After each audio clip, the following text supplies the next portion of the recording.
I had one message from, I think it was a young girl trombonist, and she said, I was going to quit trombone, but now this inspired me to keep on playing, and I really want to play it because I love playing the trombone. And I have moments like that first scene when she falters and gets embarrassed. That made me stop playing. But now I know that I can recover from this, and I'm encouraged by the scenes that I can play, that I can do this, and I really want to do it. So when you get a message like that, that makes it all worthwhile. This is like a small moment in my life becomes a big moment in somebody else's life, which is just super, super moving. It's great.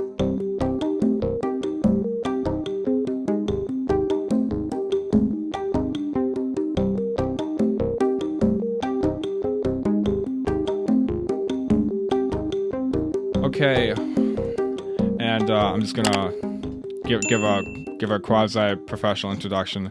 Hey everyone, it's your boy JB here. Welcome to the Trombone channel, and here we have Andy Martin, well-known commercial trombonist in the San Francisco area. Is it? I'm in Los Angeles. Okay. I grew up in the Bay Area, so. Yeah. Oh yeah, cool. Andy, again, I just wanted to say, it is an honor, and I'm forever grateful for this opportunity to be able to speak with you. I'm really happy we're able to speak today. I appreciate that. Thank you, Jack. Sure thing. So kind of starting from the beginning, you said you grew up in the Bay Area. Is that where you were born or something like that? Actually, I was born in Provo, Utah. My mom was from Provo, and my father's from Western Colorado. And so I have two older brothers who are both musicians. And as soon as I was born, moved to Northern California and lived in the East Bay for the first 8.5 years of my life. And then we moved to Los Angeles after that. My dad's a music instructor and a trumpet player. Nice. And yeah, so we all were exposed to music and jazz from a very young age. And so we all became interested in becoming musicians. My dad raised a family real young, so he went the educational route and still played trumpet all over the place on weekends and nights and doing rehearsals with rehearsal bands and playing gigs on weekends and stuff, and still plays to this day. Actually, he's 85 years old, still plays trumpet. Yeah. Wow. My dad shared with me orchestra music when I was, 5th grade or 6th grade, and I immediately fell in love with it. Was that kind of the same for you, or did it take time for you to really, truly love music? I think the word you're looking for is appreciate that music. Yes. Well, my brothers and I both, all three of us, we loved it from the day one, because my dad, he's a top-notch player, so I could see the admiration in the other musicians' faces when he played or sang or whatever he was doing, and he had so much fun doing it. He'd have jam sessions at the house. We'd go to music camp every summer, and he was the founder of a music camp in the Bay Area, and so we'd just see him having jam sessions at night and having the time of his life, and just laughing and singing and playing, and we thought, boy, what could be better than that, you know? Did you start off on the trombone, or did you start off on any other instruments? My oldest brother plays trumpet. My middle brother plays saxophone. I wanted to play drums, but then my parents weren't too thrilled about that. I then chose clarinet, which is my middle brother. We're only one grade apart in school, so they thought there would be too much competition between the two of us. So then I chose trumpet, like my father and my oldest brother. I started out in school in 5th grade playing trumpet, and I played for 2 years, and then I got to what we called junior high school back in the day, and my generation called it junior high school, 7th grade. I was in the trumpet section, near the top of the section, I think. And then I just noticed how good the trombone sounded at my school. They were awesome. They were fantastic. And I thought, well, I want to play trombone. And my dad's friend, during the summer before 7th grade, he had a trombone in the house up in the Bay Area. And so he showed me the trombone. He says, hey, Andy, try playing this. He said, well, you play trumpet already, and everything's kind of equal as far as the slide positions and the valve combinations, you know? So I could immediately play a B-flat scale because I could figure it out. You know, I could figure out that, okay, 1st and 3rd valve combination was 6th position, and then 4th was 1st and 2nd, and so on and so forth. And so I could immediately play the horn, and it seemed to be a natural fit for me. My dad says as soon as I started playing trombone, I just kind of took off, and it was really the natural thing for me to play. Awesome. And, do you still dabble on the other instruments that you originally played? You know, I kept up playing trumpet until I was about 22 or 23 years old. Okay. So I played it for a good 10 years.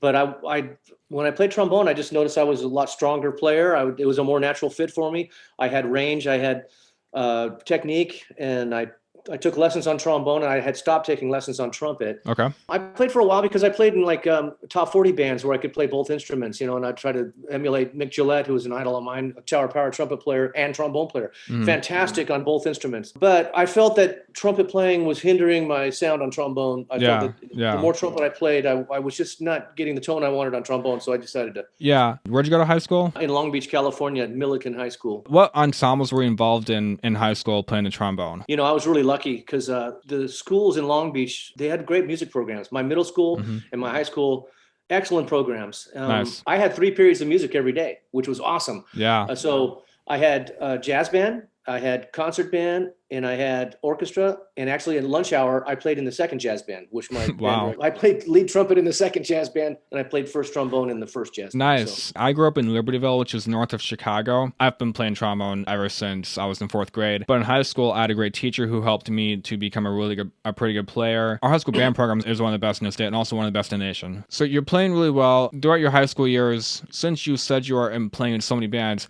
obviously you get a lot of experience. And does this basically mean you were basically the first trombonist of the whole school or something like that? Yeah.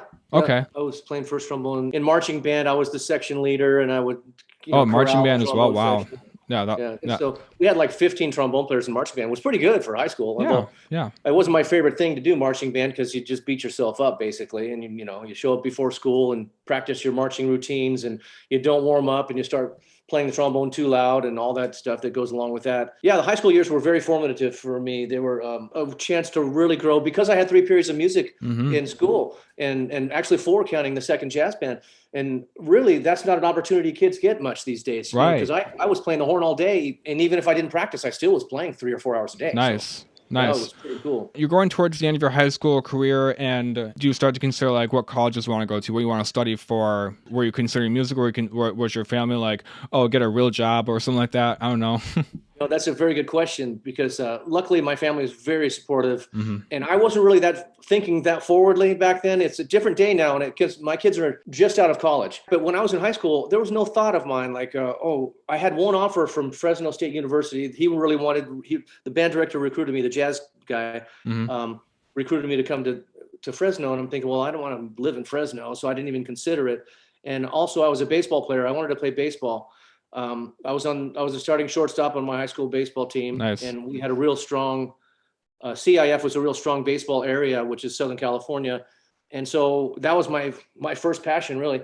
And so, but I knew I was good on the trombone, not to brag or anything, but I had 2 strengths, and I felt I was good at both of them. But then I had a really crappy baseball coach and a really great band director. And so I started going that direction more and more and more and more. Yeah. And so Roger Johnson was just a fantastic band director that I had in high school. I didn't really have any forethought what I was going to do. So when I got out of high school, I was kind of confused, like, okay, what do I do now? I kind of went to some junior college. I played in every rehearsal band I could. I played in every junior college big band that I could, and just tried to and follow my brothers around in bands they played in. I played in some top 40 bands then. And let's stay in high school for a second, because the jazz band in high school was fantastic. It was really good. And so we were hitting some jazz festivals in California. Yeah. And so we ended up going to the Monterey Jazz Festival, which is a competition for high schools and colleges up in Monterey, California. Beautiful area. Our high school did well, and then I got the Best Soloist Award for trombone at that festival. Nice. And I also auditioned for the All-State, which is now called the Next Generation Jazz Orchestra, which branding.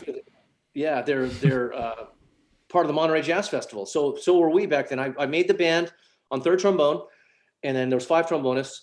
And so we went up to the Monterey Jazz Festival in September and performed all week. We've rehearsed all week and played at different venues. And then finally we did our big performance on Sunday at the Monterey Jazz Festival. And that was a big thrill. I mean, I got to play with the best players in the state, and fantastic musicians in the band. Benny Green was a piano player in the band. Larry Kuntz was a guitar player. He was just fantastic. Great friend of mine. He's just the best musician I know, I think, is Larry Kuntz. And other players, Matt Kattengoob was the lead alto player, and he wrote all the arrangements for the band. Phil Feather was in the band in the sax section. Norbert Stachel was in the sax section. Dan Walensky was another player. So those are all players that went on in careers in music. You're still in contact with all these people, or? Some of them, yeah. I run across Larry Kuntz a lot. Actually, we played in the movie La La Land, and we toured North Korea, and where else did we go? We went to North Korea? No, sorry, South Korea. I was like, yeah, how'd you get out of there alive? We went to Seoul, South Korea, and we also went to Taiwan twice to play the music of La La Land. They got the jazz band that was in the movie, and then placed us with an orchestra, local orchestra, and then they play the movie on the screen above, and then tens of thousands of people will watch it or whatever, and we're performing the music live for the movie. So I see Larry on those gigs. And I see him in the studio sometimes, and he's just a wonderful player and a wonderful person. Anyway, yeah, so the connections I made early on are very important. I always preach that in my clinics and master classes I do at colleges. I say, hey, these people you're working with in school right now are very likely, if you continue on in the music world, these are very likely the people that you are going to connect with and be hired by, and you're going to hire them, and they're going to be very important in your future life in your career. Do you actually go to Fresno State? No, I did not go to Fresno State. I did stay in the Southern California area. I went to Golden West College, which is a community college in Huntington Beach. Tom Kubis was the instructor there, so I wanted to play underneath him and play in the jazz bands there and learn some stuff. I also went to Long Beach State for a brief moment, and then I quit going to school, wrongly so. I should have stayed in school, but I quit school because I got a job at Disneyland. I auditioned for the Dixieland band at Disneyland. The marching band outside there or something like that? It's just a Dixieland band that roams around the park and playing Dixieland tunes. Oh, okay. So I heard about the audition last minute and I won the audition. I was going to school at Long Beach State. Yeah, I was 18 years old. I won the audition. So all of a sudden, being a bebop trombone player, that was basically my interest in what I was striving for, to improvise in a modern style, But then all of a sudden, I had this audition. I asked my dad, I go, I don't know much about Dixieland. I haven't been attracted to that music before. What do I do? And my dad plays some Dixieland. So he says, hey, I got a couple Jack Teagarden records. Listen to these and you'll get an idea what to do in the audition. It's a job that pays bills, but why do you say you left college wrongfully so? I could have stayed in school. At Disneyland, it was 5 days a week, 7 hours a day. Wow. But the hours were 4 p.m. to 11 p.m. So you're playing for 7 hours a day? Yeah, it's pretty taxing. Goodness gracious. How do you survive playing that much? Oh, how does anyone survive playing that much?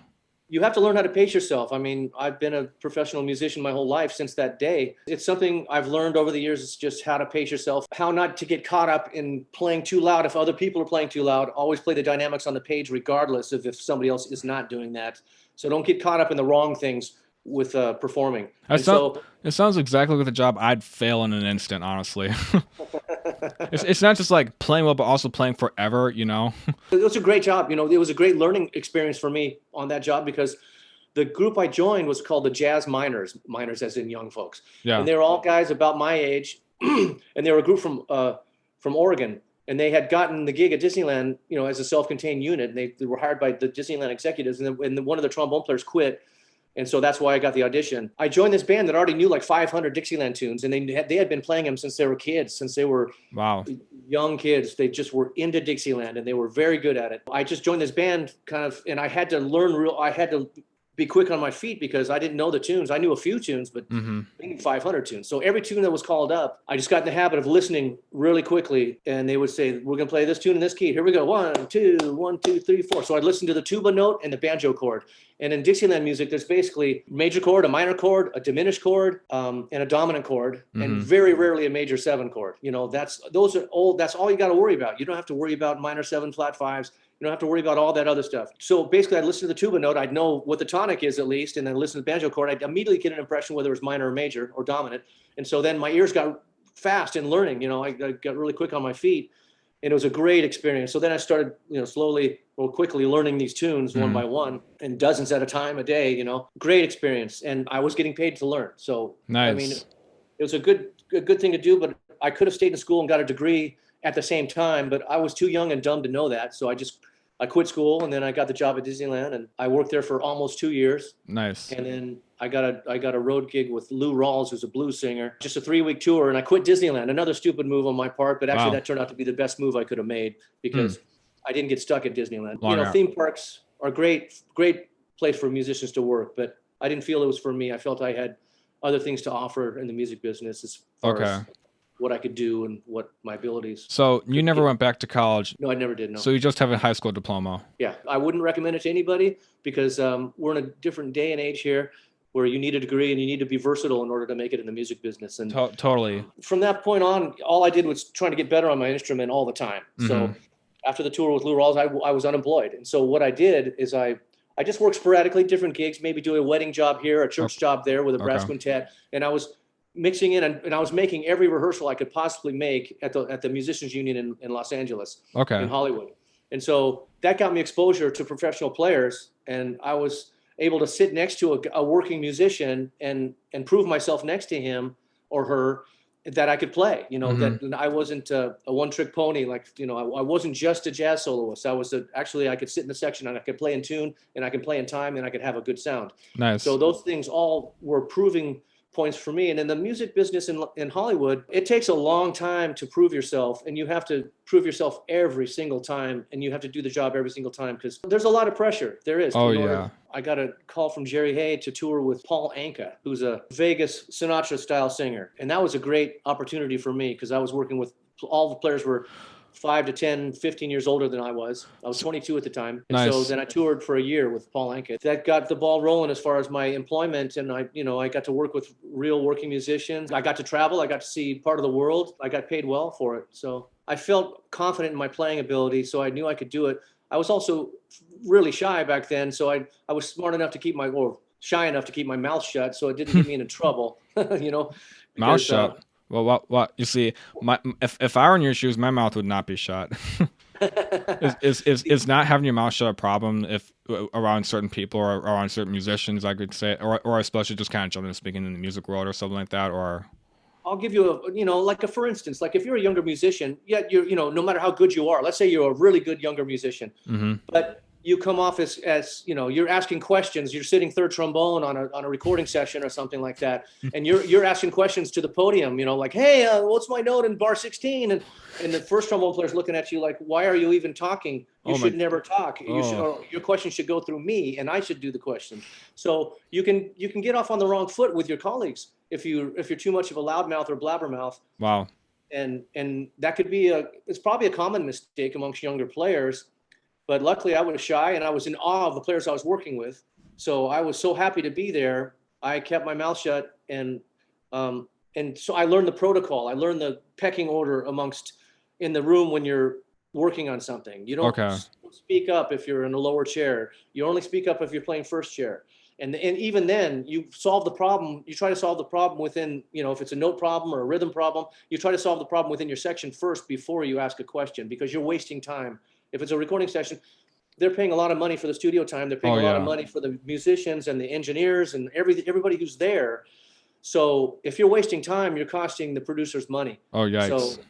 So you want to get the job done as fast as possible through the right channels. Then my next opportunity was I joined Les Brown's Band of Renown when I was 24. This is a dance band from the World War II era. And they're so all older players. They were all good, very tight band, very good band. And Les was a good band leader. So I was playing dance band music. And when I joined the band, they had 100 dates a year, 100 live gigs, like at country clubs or whatever the gig might be, a dance gig or whatever.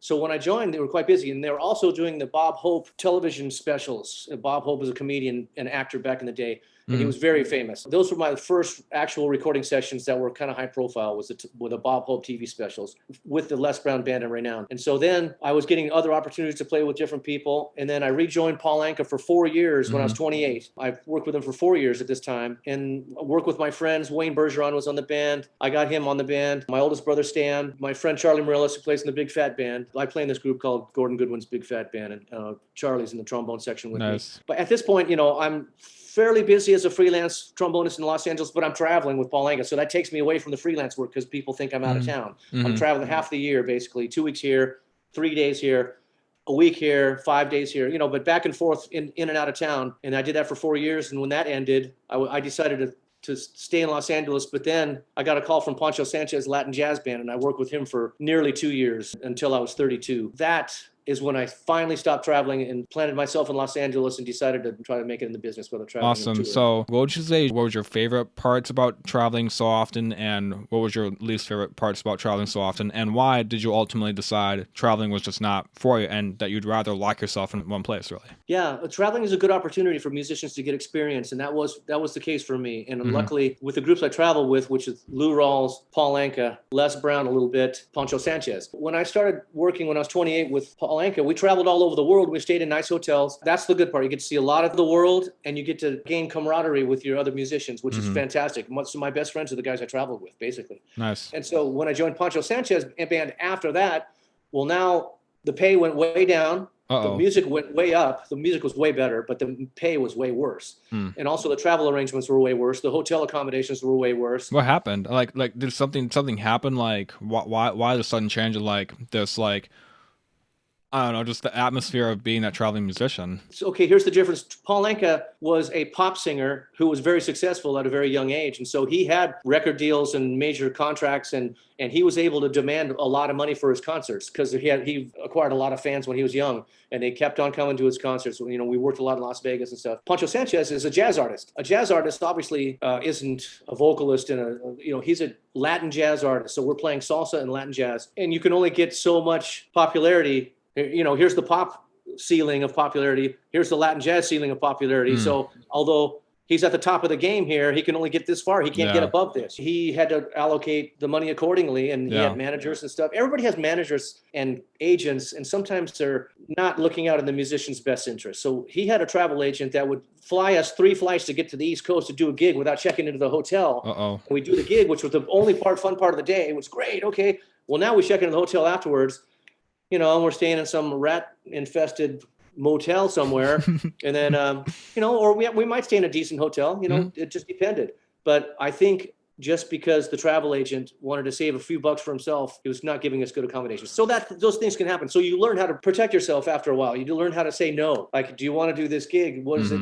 What does it entail? Well, you're going to stay in this hotel in this city and Do you need the money? You either demand more money or you demand a better hotel. You just learn how to take care of yourself, basically. But what happened after this 5 years of traveling in that period of my life, I was so sick of traveling. I was just absolutely sick of getting on airplanes and getting on the bus after the gig. And I realized how much time I was wasting, that I couldn't practice or I couldn't work on my craft. I decided that traveling and it wasn't getting me anywhere in the business either, because I wasn't mixing with other players. I was mixing with mainly these people in these bands. Yeah. I wanted to be a versatile, well-rounded trombone player, and I wanted to work other gigs, and I wanted to work with better players, and I wanted to just do different things. So I ended up leaving Pancho Sanchez's band, and then finally landing as a freelance trombonist in Los Angeles. And so that was the best move I could have made. Are there musicians who actually enjoy traveling all the time, or is it just never a pleasant experience? You know, if you're in the Rolling Stones and you got your private jet and you're staying in beautiful hotels, I mean, it's probably not that big of a drag, you know.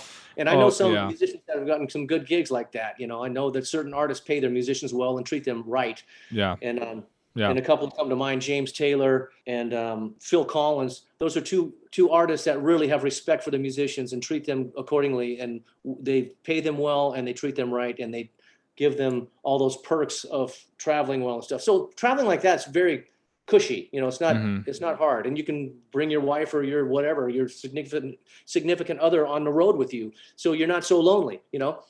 So things like that make a big difference. But if you're scraping by, and you can only make so much money, and the group isn't really making a lot of money, the accommodations are according to that. I've never had a really juicy road gig. I enjoy traveling when I go do guest solo appearances at colleges, and I'll do master classes and maybe a private lesson, and I'll do a concert and a rehearsal usually with the jazz big band, sometimes with a combo or whatever. And so I really enjoy doing that, and I can demand my own price, or I can work with the budget of the school. You know, it's just, and I don't demand first class plane tickets, but I get there and they treat me great. They're glad to see me, and I can name my price. So that's all very rewarding work, because I'm the featured artist, and I'm also supplying the students with some optimism and some insight in the music business, you know. Awesome. So what year was it, and how old were you when you finally decided to just lock yourself in the Los Angeles area? Or is it the Los Angeles area, or? Yeah. When was that, and how old were you about? Yeah, when I left Pancho Sanchez's band, I was about 32 years old, maybe 33. What year in my was that? 20s, I was still studying with private instructors. Roy Main was my trombone teacher, and Charlie Shoemaker was my jazz instructor. So I was still growing as a musician. I was still practicing into my 30s. And so now I had enough experience under my belt playing different styles of music to where I could apply myself in Los Angeles, and I thought I could make a go of it, because it does take a while to gain experience, but that's the hardest thing to get is experience, really, because, you want to be able to play everything, but how do you get that experience? Well, you have to be hired, or you have to be called for rehearsals and gigs, you know? Right. So I had the experience under my belt playing different styles of music. Dixieland, my strength was playing jazz. And then so I developed my orchestral sound and in my large bore trombone playing, and I'm a bass trombone player. And then when I got bass trombone better, and I started to work in theaters in Los Angeles, that's when I really started to take off in the business. I was versatile enough to be hired, because if you're a trombonist in Los Angeles, if you don't double on bass trombone and double well, you're probably not going to work very much. Oh, wow. Yikes. Yeah. How'd your like being able to play different instruments evolve over the years? Yeah, I always played tenor trombone and then trumpet. And when I got rid of the trumpet, that's about the time I got a bass trombone. And so I started practicing that quite a bit and taking lessons with Roy Main. One week I'd take a tenor trombone lesson, the next week I'd take a bass trombone lesson, and I'd just switch off every week playing, doing the lesson on each different horn. Because I noticed I started to get called for things, and they say, "Oh, do you have a bass trombone?" And if I said no, they said, "Oh, we have to call somebody else." Yeah. That's the moment I realized I got to play bass trombone, and I have to learn to play it at least at a decent level. And then I started to do theater work. This contractor, Brian Miller in Los Angeles, all of a sudden he got some contracting gigs at some of the bigger theaters here. So I was doing Broadway shows. They all seemed to require tenor and bass trombone. Almost all the shows I was doing were tenor and bass. A few shows would be just tenor, a few shows would be just bass. And then when I got the show, The Phantom of the Opera at the Pantages, that was just bass trombone. And that's when I really got my bass trombone chops together, because that was only playing bass trombone. And I had to sit next to Wayne Bergeron and John Lewis, two of the top trumpet players in the world. Wow. Were sitting next to me in the theater, and I had to sound like a legitimate classical bass trombonist. Like a Denson Paul Pollard or something like that, or? I had to nail it. Yes. Nice. Did you actually nail it, or? I proved myself that I could play the instrument. Yes, nice. I did good. Because if I didn't nail it, I probably wouldn't have been rehired by that contractor to do shows like that. So those are the risks you take. But I had 6 months to prepare. I was practicing, but I didn't really get better until I sat in the pit with the musicians. And then I realized, okay, I had to perform. And the adrenaline and everything else that came along with it, I had to come through every night. That was a great learning experience. So doing Broadway shows all the time, that got me playing the bass trombone all the time. And then I was really known as a jazz tenor trombonist. And so I was proving myself in another area. And then so when players would play with me, they go, "Oh, I didn't know you do that. I didn't know you played bass trombone. Oh, I didn't know you could play like that." They thought I was just a jazz player improvising. Nice. So I got the opportunity to prove myself in different musical situations with other players, and that got me into studio work after that. More studio work. So nice. So that was kind of a make or break moment for you, and you basically made it.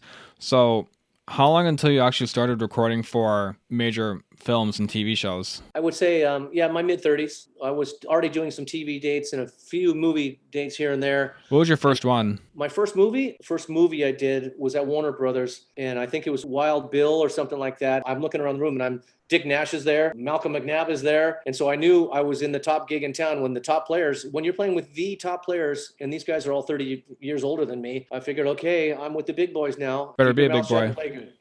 My high school band was fortunate to have a lot of cool opportunities. When we went to California during my junior year of high school, we got to do this like experiential, like what's it like to play in a recording studio. You kind of know what I'm talking about a little bit. Like we were in that little recording room. We recorded a short snippet for Emperor's New Groove. We did a short bit of Tangled and a third movie that I don't remember anymore. But it was a really cool experience. It sounded encouraging, but from what little I've heard from you, it's actually quite serious and challenging, and like at any moment you could run it for everyone.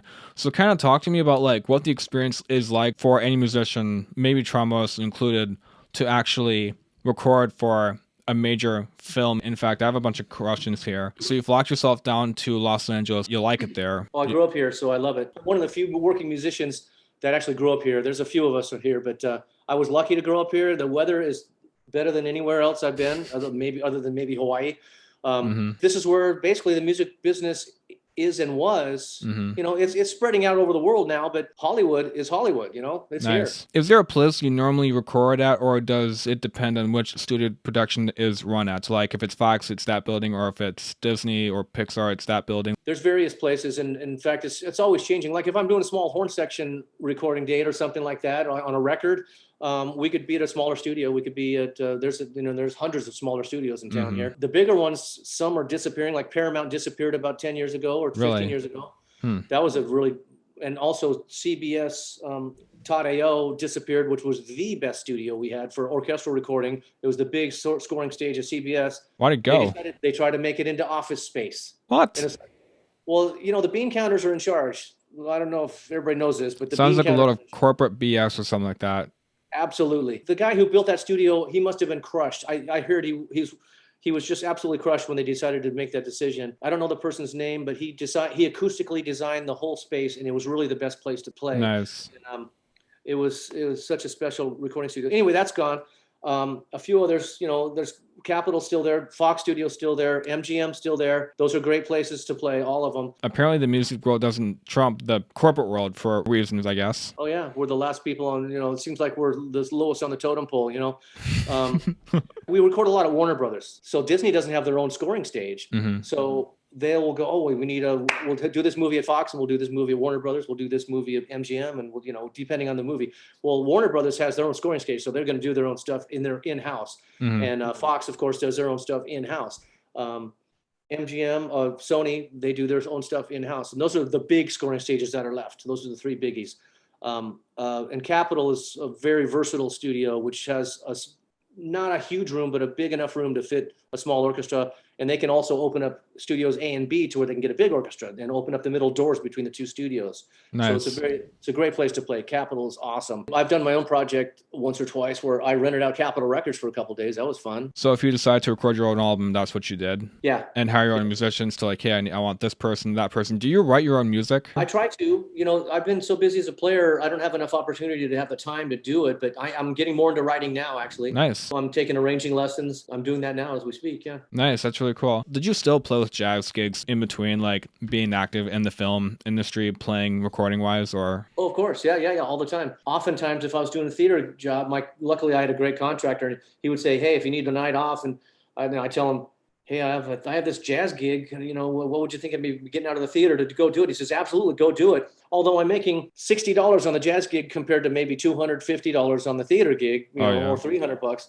I'm taking a hit financially, but also I'm keeping my chops up in a different way, and I'm keeping my brain refreshed, and I'm not playing the same darn notes in the same order with the same musicians that I would do with the theater gig. So it's just a refresher, and plus I always keep my jazz thing going, and that's basically why people know my name, is because I play jazz. I can easily imagine your career is basically a very inconsistent career. One day it's this, the next day it's that, and it's never an ordinary 9 to 5.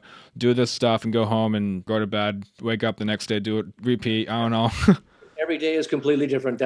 It's kind of the beauty of it, and it's also. It also keeps you on your toes. You have to be ready for anything, because when I show up at the studio, for instance, I don't know what I'm going to play. I have no idea.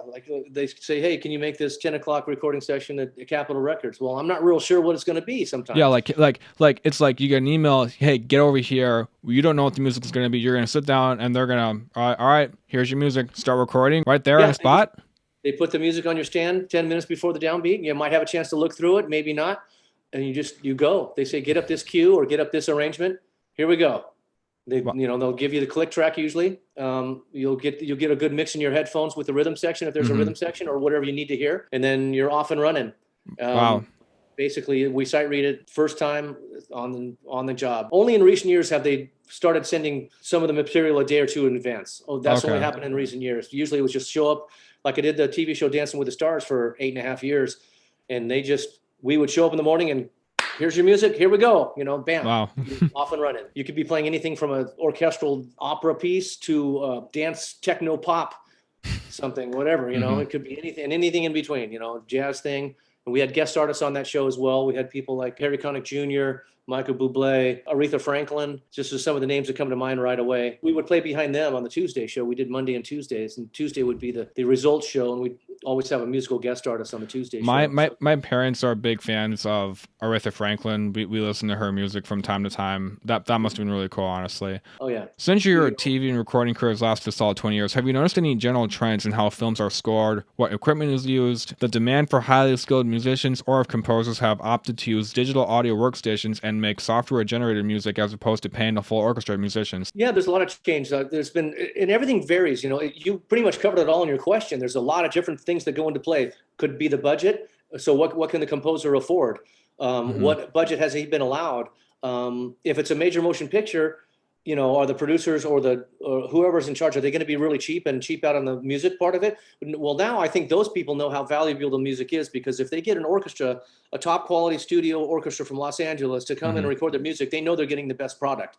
So, and also the best nuances of their picture. So the director probably, if he's knowledgeable enough, will want that, because try watching a dramatic scene without the music.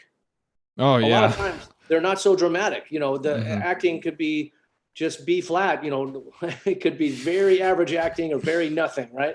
And then you put a little bit of music, or you put some strings in there for emotion, or something that's action packed with the brass coming in, whatever it might be. Yeah. If it's without the music, it's probably gonna suck. It's probably gonna just be totally boring, and it's gonna be bad. But you can also nuance that with some electronic things, with some synthesized music or whatever it might be, with some samples, and it's gonna be. It might be okay. It might be pretty good. Yeah, but it's not going to be the best. I can totally agree with that, because I don't know if you've ever seen any of the Bachelor or Bachelorette shows or something like that. My girlfriend and I got into it like this past fall. Every now and then they have this rose ceremony where it's like, I'm going to keep you, I'm going to say goodbye to this person. They make it very suspenseful, that they take long pauses. So if you take out the music, it's just her kind of sitting there for like 2 minutes, and the guys are like, is she gonna give me the rose? It's just like, I can easily imagine like what that difference really is like. I just wanted to ask, like, of all the things you recorded for, none of it was Star Wars. Do you feel like you're missing out? Oh, yeah, well, that would be a great honor to be on those pictures. John Williams and different. He's got his orchestra. I know you did Tintin, which was scored by John Williams. So yeah, I did like either the opening credits or the final credits, which was a smaller orchestra. It was a small orchestra, and so I don't know how I got that call, but that's the one time I worked on a movie for John Williams. But he's got that. He has the top players: Alex Isles, Bill Reichenbach. His trombone section is fantastic. And you're not the top players. Well, I'm in the top tier of players, but John, he has his choices, and they're all the right choices.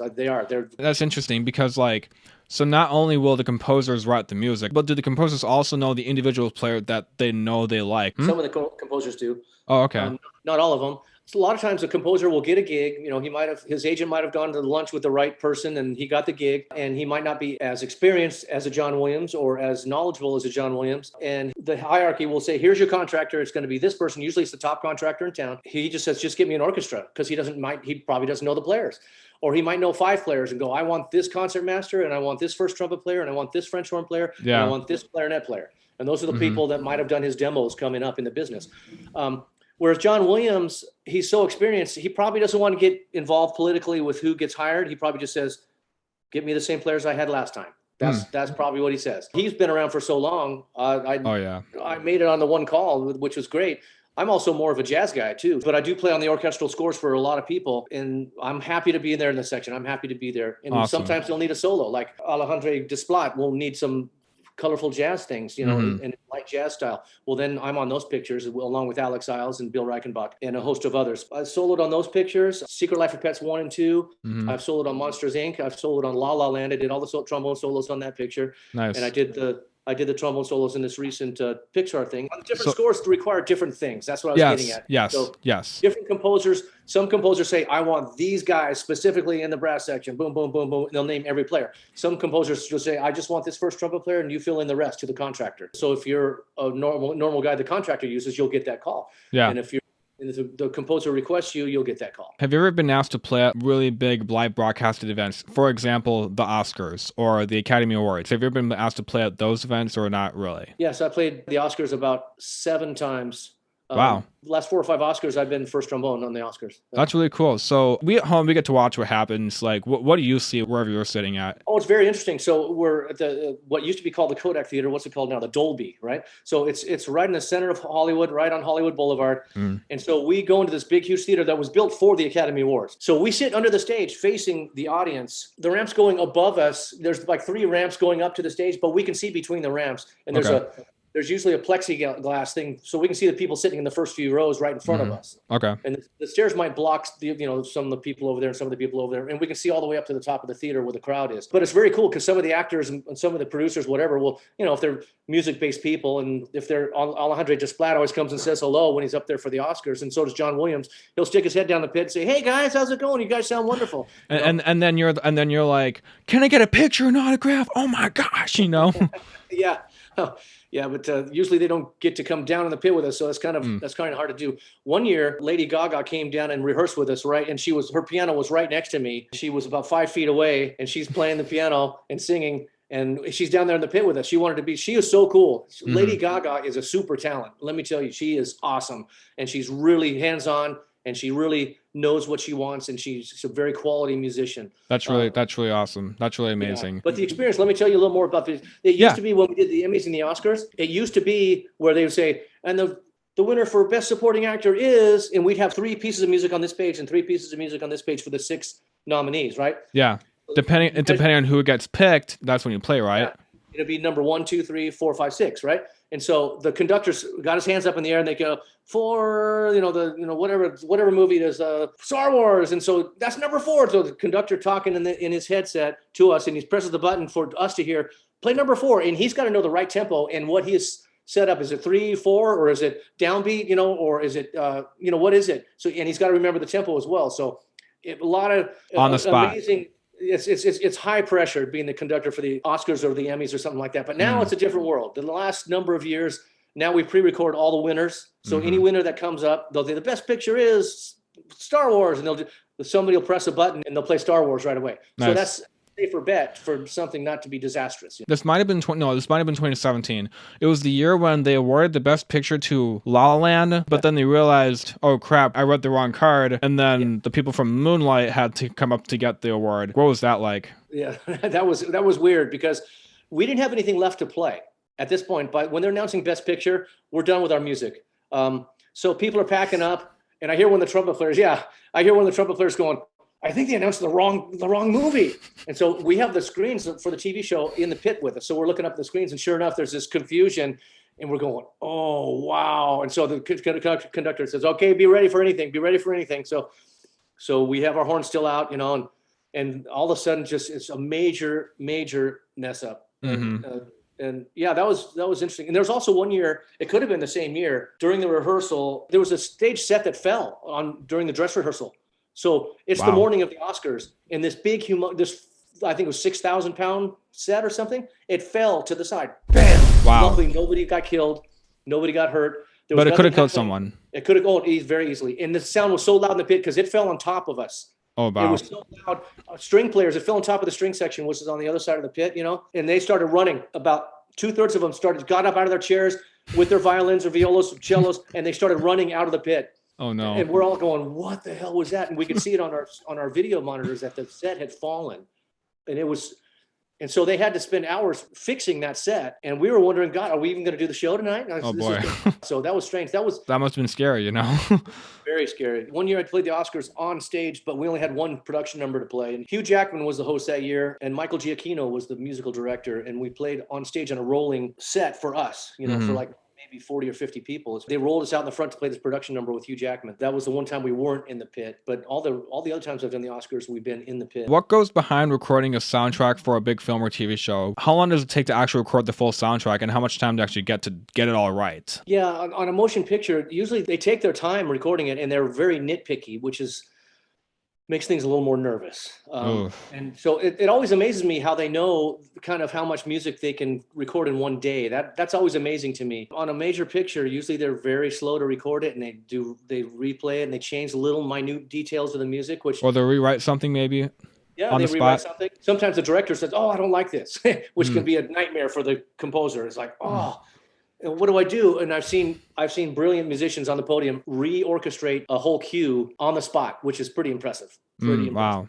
And, but sometimes, it's different for everything between a TV gig, a record date, and a movie, whether it be a major picture or not so major picture. Those are all completely different scenarios. They allot for the time, for their budget. If they have the budget to go overtime, they don't really care how fast or how slow they're going. If they are on a time crunch, then they will rush through some stuff. And usually the product is just as good when they rush through it, to tell you the truth. Yeah, it varies from project to project and instrumentation to instrumentation. Do the musicians get to see what they're recording to? Yeah, a lot of times we'll get to see it, and the conductor is facing the screen, which is usually above the orchestra behind us, and we're facing the conductor. So we're looking at the conductor, I'm playing my part, and I've got the click track, whatever else I need to hear in my headphone. In the old days, they would conduct without a click track, and they would just go with whatever was composed to the scene, and they would time it in their brain to what was going to happen, and any sound effects that have to hit a certain thing would have to be right on the money. Now there's click tracks to get us more centered on that, which is great. You got to make those click tracks quiet so that it's not picked up by the slightest. That's true. Yeah, I have a headphone that goes inside my ear so it doesn't leak a lot. So that's good. So I have a headphone. Let me show you. This is usually the headphone they apply for the wind play. Actually, you need to hear the people next to you, so you have one-sided headphones. So you're like this, so you can hear everything out of this ear. This ear's blocked, and with the click track or whatever else you need to hear that they're sending you from the booth, and you're able to hear everything. So that's the key to that. And then, but we are able to see the scene usually after we record it. Do you ever get to like know the plot of a whole movie before like it releases or something like that? Well, we're only playing the scenes that have music, so you don't see the whole movie. But you do see those scenes, and if I'm playing a long cue and I have 20 bars of rest, well, I'm counting my measures and I'm looking back at the screen because I want to see what's going on. Yeah. So that's kind of cool. It must be badly distracting or something like that. Like, oh, I gotta play now. It's not natural when you watch a movie and you're like, oh, I'm the one recording this, so I gotta start playing again. True. And then we do sometimes sign non-disclosure agreements. Yes. So just like don't spoil anything you saw before. Like, oh, hey, so this is what you're gonna see in the movie. It's not in the trailer. Okay. Yeah, they don't want that information out a lot of times, and they'll say you can't say a word about this to anybody because this is top secret stuff that we cannot let escape this room. Usually they'll just make sure it's all inclusive. Like, just don't talk about anything that you saw on the screen today. Don't talk about anything about this movie, about the plot, about the storyline. Nothing. Don't people ever cheat that and kind of go home to the families and kids and be like, so here's what you're going to see in the movie. Here's what you're going to see in the next movie. Like, can you not even do that or something like that? Or I think that would be the worst thing you could do, because if you're talking to your kids and they go and spill the beans to their other students, then it spreads like wildfire in today's social media. Jesus, I would say everybody's pretty good about keeping it to themselves. Yeah. Nice. Do you know what microphones are commonly used for scoring movies, or does it depend on what instrument you're playing? Yeah, it's depending on the instrument. They always use a ribbon mic on the brass players. I have a Royer 121 right over here, which is very common for trumpet and trombone. Wow. It's that microphone. That's very common for trumpets and trombones, especially trombones. Also, when you're doing an orchestral score, they'll have usually a close-up mic for each player, which is maybe 3 or 4 feet away, or could be 2.5 to 3 feet away in an orchestral score. They probably will not use that microphone. They're just going to use the room mics in the tree above the conductor. Mm-hmm. There's a big tree with all these microphones pointing. There's like a microphone pointing this way, and then one this way, then one this way, and then one's to the side. So it gets the whole room, and they can balance kind of the orchestra on each microphone there. Oh, nice. But if they can't get enough brass or trombones or whatever, let's boost the low brass in this section because we're not getting quite enough in the room. Then they'll use our close-up mics to maybe give us a or they just ask you to play louder. That's usually the case, yeah. And they're very nitpicky, so they'll do take after take after take after take after take until they get it right, and they'll probably never use the mics that are sitting in front of you in an orchestral score. For a single soundtrack, how many trombones could you end up using? 3. I could use my small bore tenor, which is, I have a couple of them sitting right over here. That's my little practice area, my little kitchenette. And I also, in this case, there's a double horn case right here, which has got my large bore and my bass trombone in that black case. I also have some other horns sitting over there. I got my euphonium and 2 Yamaha horns. The one in the middle is a large bore tenor. The one on the right is a small bore tenor. And the one on the left is a Getzen bass trombone. That's my second bass trombone. And your primary bass trombone is a Yamaha Zeno. So is my large bore tenor, which is sitting over there. It's a Peter Sullivan model Zeno large bore Yamaha. These are the 2 horns that I designed for Yamaha. You designed for Yamaha to sell like millions of times over? You yourself? It's very overrated when you say I designed a horn, because basically what I did is I played some trombones for some people at Yamaha in the atelier in Buena Park. So I'd sit there and they'd say, play this horn. So I play that for them. I play the same exercises or whatever I was playing. And then, okay, play that. And I'd play the same thing on another horn. Then they put the slide of that horn onto the bell of this other horn. I'd play that for them. And they'd all be taking notes. And they'd ask me, what are you hearing? What are you feeling? Oh, this slide feels way better than that slide. This one feels better, more open than this. This feels too tight. This slide was not, and then they take the tuning crook off one of them and put them in the other one. Okay, how does this feel now? They'd have, maybe a dozen horns sitting out for me, and they'd Frankenstein each one, and they'd take notes on everything that I was doing. And so I went like a few weeks in a row for each horn, and then I said, I love this horn right now. So this is the one I finally choose. Was all this so that Yamaha could just develop something new that wasn't old? Their goal is to keep on improving all their horns, and so that's why they have me or another Yamaha artist, Wayne Bergeron or Bobby Shue or whoever it might be. They come and play their horns, and they're trying to get something better to develop, and so they're always trying to improve their product. That's the whole intent. When I came on board with Yamaha, they Frankensteined a horn for me. I finally said, okay, I like this horn. This is great. So they said, okay, you're a Yamaha artist now. And so then when I designed these horns, it was years later, I did kind of the same thing. They're just trying to improve their product at all times. They're very good at it, and they're very precise It's a meticulous company as far as their detail. So you're a Yamaha artist. Yeah. If you were stranded on an island, what would the one trombone you'd want to have be? It would be this horn right here, YBL 891Z. This is a 508 bore. Okay. And so I've got the Batman Batman? the Batman counterweight, you know. But did you ever record for Batman in your life? Yeah, I recorded for Batman. Oh, I think. okay. Yeah, it's a very versatile horn since it's 508 bore. It's a small bore trombone, but it's not real small. You know, No. It's like I can still play pretty big and round on it if I need to. If I'm playing lead in a big band or something like that, I can step on the gas a little more. It plays louder than the smaller horn because and with a broader sound, not just with a tinier sound. It's with a broader sound. It's a very versatile horn, which is the reason I would have that Nice. horn. Are you content with the horns you have, or would you rather have like nicer versions of what you have if you had the money? No, I'm playing the best horns that are made, and these are fine for me. They're awesome. Perfect. In my career, I've never been a tinkerer with mouthpieces or horns. I get something I like, and I try to get the best horn in that thing, and I go for it with that horn. When deciding what the music should be for a film, what comes first? The music, the videos, or a combination of both? I'm sure the shooting the scenes comes first. Okay. But there's been a few movies, Connie, the trombone player, being one of them, where they do the music before the animation. La La Land, we did the music before they filmed the scenes. Do you have a favorite movie or TV show that you recorded for that you wish you could record for again? You know, I loved doing Dancing with the Stars when I was doing that. That was so much fun because it was a great people watching experience, just to watch gorgeous women dancing all over the stage and doing splits and all that stuff. That was pretty cool. And plus playing music with great musicians for a great leader, Harold Wheeler. That's the cool thing about doing the stuff that I do is everything's different. Every situation is different. Every musical style is different. That's something that stands out. I love that. And I also love doing my jazz gigs. I go out and people appreciate me for me. I love being a team player in the studios. That's awesome. But also enjoy being a soloist. I can't really pick one thing out, really. I've done American Idol and I've done Dancing with the Stars on the TV side of things. I do the shows Family Guy and American Dad. We do those with an orchestra. I love all the jazz big band. We play more on those recording sessions. We'll be playing more within those 3 or 6 hours than we normally do on a movie. Do you ever get a free copy of the album after it's all done, or do you still have to buy it yourself? You know, back in the day when I was younger, we always got a copy of the recording of the record. They always sent it to us. You never would not get a copy. Now we never get a copy. Oh, no. It's like, and I don't know how that transformed, how that morphed into being that's being the norm. Probably Disney wants every dollar they can get, even if you do stuff for them. I don't know. I don't know either. I'd have no idea. I think it's just it's an afterthought that they don't think about. They're so busy in all their other thinking, they don't think about, hey, we should send this to the musicians because they were an important part of this. It's the same thing with me getting credit for Soul. They just forgot. There's nothing malicious about it. It's not in our contract, although the Carpenters have it in their contract to get their name on the end credits, but it was at that time it was not in our contract to get credit on the end credits. Although I've been credited without having that in our contract, like La La Land. You'll see the jazz band named at the end of the picture on the credits. A couple of the pictures I've done, I've been named in the Secret Life of Pets 1, Secret Life of Pets 2. My name is on the end credits.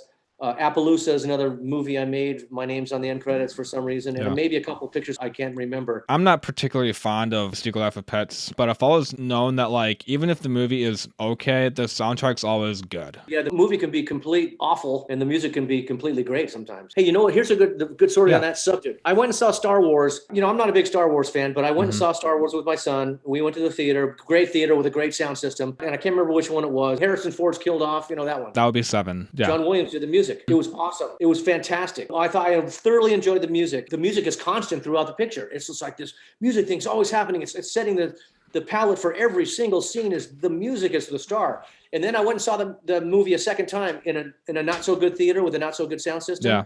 And I realized how shitty that movie is. It's awful. The acting is just bland. The music just carries it. It's the same storyline over and over and over with Star Wars. The same storyline. It's like the same stuff. I'm not into the characters. I'm not into sci-fi. This nobody person saves the whole world, you know? Yeah, exactly. The music was so much better than everything else about that picture. That's one example of what you were just talking about. Considering how professional and accurate the music is often played, what's the work environment like in a studio where you have to play your very best or risk ending your career? It really are the greatest musicians. They're the greatest ensemble players. And, you know, we do everything from Dixieland jazz to orchestral stuff in a score, possibly. There has to be musicians that can cover any style of music. And so you have to have good intonation, a good time feel, and good stylistic approach in any style, whether it be Latin, salsa, jazz, big band, Dixieland, cornball big band style. And so you have to know music from the 20s, 30s, 40s, 50s, 60s, 70s, 80s, 90s, and orchestral, whatever it might be. You have to be prepared for that to come into play. We all try our hardest at all times. There's nobody slacking. The only thing that can get in your way is if somehow your abilities aren't as high level as your colleague. Another thing that comes into play is personality. Personality and your ability to get along with people. That's the only other important thing. You have to be a great player, and you have to be able to get along with people, and you have to know, when we were talking about before shutting up, you have to be quiet. You can't be a distraction to anything in the studio. It's going to slow things down. You're going to make your colleagues mad at you. It's going to make your colleagues not want to work with you, and therefore you won't get the next call. Yikes. It's very simple as that. What issues are common during the recording process besides, oh, this person missed a note? On a rare occasion, somebody can get in a car accident, and I've seen that on a TV show in the last year or two where a viola player was late because he was in a car accident, and the recording session will continue without him because, face it, he's just a viola player. So that's a joke. Yeah. If your first trumpet player or your drummer is not there, you have to fix it quick. And a lot of times the contractor has to fix that problem in a hurry. That's a very rare occurrence, something like that. Musicians are very dependable. My speech I give all my students in all my clinics, I say there's 3 rules to the music business. I say number 1 is very easy. Show up on time, which means show up early and prepared. You have to be early. Especially a brass player, you got to be warmed up and you got to be ready when that downbeat hits, so you'll be relaxed and ready to play. Number 2, you got to be nice. You got to be cool. You got to be friendly. You have to be a nice person. If you aren't that, you're not going to get the next job. And if you're late, you're not going to get the next job. So those 2 things, if you don't do them, you will not be hired the next time. Number 3 is the hard one. You got to be a badass musician. You got to be really at the top. You have to have some strength where you stand out, and you have to really be able to cover everything that comes your way musically. And that's the hardest one to accomplish, because that takes years and years and years of practice, study, and experience. All those things come into play with number 3. I've taken a very simplistic approach my whole career and lived by those 3 rules. And it's worked out for me. And maybe I'm too simplistic, but it worked out for me. Things will work out for you for the better if you can take care of those 3 things. Let's say when you're recording, the issue is someone who just can't do their job well enough. What happens to them? Is their career over? Do they have to call someone else at the last minute? Are extensions made so they can play the notes right? Are there times when everyone's just having a crap day and no one can play well? Do sound engineers just work with what they have, or do they call them back and pay them overtime hours? Or does everyone play well, but the director's being a jerk and they're like, but I want it better. This is average good. I want it better. That can happen. The last thing you mentioned can happen. Sometimes you'll get a director or somebody who's not knowledgeable about music saying they want it more purple, or whatever. Like what? They want to give some input into the music, yet they don't know what to say. They don't know how to say it. They don't have any knowledge of the dialogue of music. Any musician can have a bad day. Playing a brass instrument, it's not easy. Woodwind player can have a bad day, or their instrument can fail them. The top players will always have a backup plan for their instrument. I bring 3 horns to the sessions when I go. I bring my small bore and my large bore and my bass. If somebody is having a bad day, they probably won't be replaced that day. Usually the section mate will say, okay, just lay low, we'll cover you. We got you covered. And so who's ever having a good day will carry it and play stronger or whatever, but that's a very rare occurrence. And somebody who is messing up more than once or twice or 3 or 4 or 5 times, then you're probably not going to be called back by that contract. But your career's not over, because what we didn't cover is for the past 25 years I've been doing this work. Well, before that, I made a good living playing music. I was doing live gigs. I was playing weddings. I was playing brass quintets. I was doing church gigs. I was doing other jobs, whatever it might be, subbing for somebody on their gig, just being versatile. So your career's not over. Recording sometimes is a high pressure situation, and you're playing with the best players, because that's the cream that's risen to the top in Hollywood. In a way, it's stressful, but it's still a decently supportive environment if you're not someone who's the lead. Sure. If you're the lead and you're having a bad day, that's a problem, You just get somebody else to play the first part. Are there ever times when they run out of time and they clearly have something that could be better, but they're choosing not to re-record because they don't want to pay overtime, and they just kind of work with what they have? Yeah, they can settle for second best, and it's probably still very good. And sometimes they can get the session done with whatever they have in the studio, and they can call somebody in to, we just didn't get the right clarinet solo. Can you re-record this clarinet solo? They could just redo it at a later date at a smaller studio and get the job done just with a solo instrumentalist to fix things. There's been times where I've gone in and fixed a few things on different projects. A couple times where I came in and fixed some trombone parts that somebody else had recorded. Were there ever times when a recording session was done and then later all the musicians get a call back saying they have to record absolutely everything again? And if so, do you get paid overtime? There's probably been times when the orchestra has been called back in just to get a better product or something, but they get paid for it. When you're working with union contracts, you're not working for free. You are getting paid for your time, for your overtime, for your solo work. If you're double tracking, you get paid double. If you're playing first, You get paid time and a half. I just wonder if there's ever this like secret to studio recording when sections kind of talk to each other and kind of like, hey, guys, play bad because they'll give us overtime and they'll make us do it over and over again. You know, does that ever happen or? No, that doesn't happen in the professional world. When you're playing a professional gig, that would never happen. It sounds like a loophole that makes sense. That could happen, but you're saying it does not. So, well, first of all, if somebody does that, or everyone does that, that'll just ruin everybody's reputation.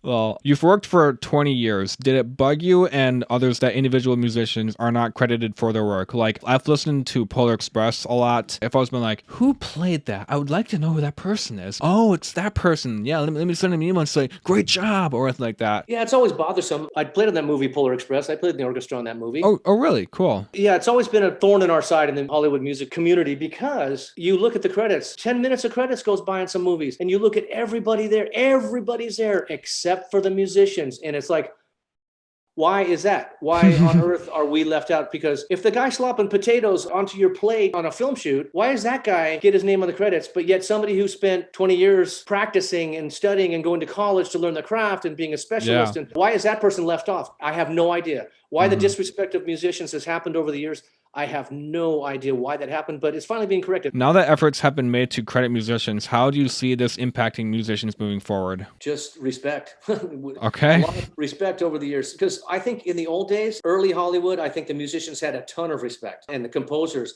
it was their picture. If the director came in the studio and had a suggestion, the composer would throw, there's famous stories of one of the Newmans throwing the director out of the studio because this is my picture, this is my music, you have no say-so whatsoever, this is mine. That's crazy. That can't happen in today's world.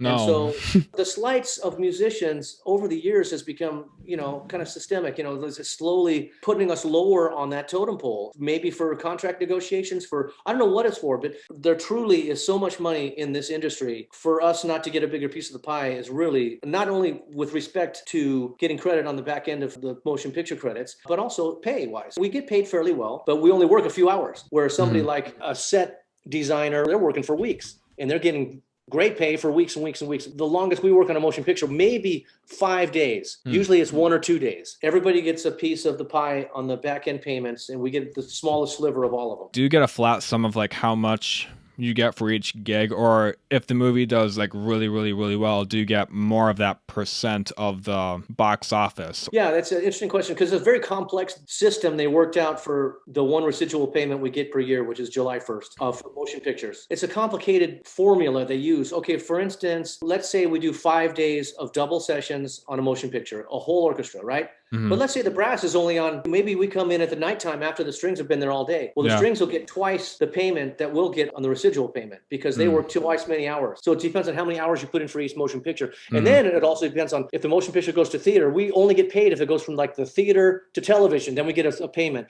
And if it goes from television to cable TV, then we get another payment. If it goes from cable TV to, in the old days, video disc or whatever, then we get another payment. So every time it changes venues, we get a payment. That's usually how it happens. And depending on how many hours you worked on the motion picture, that's your percentage of that residual. So it's very complex. So the people who work more obviously get more, and the people who work less get less. And every picture is different. For instance, like The Incredibles.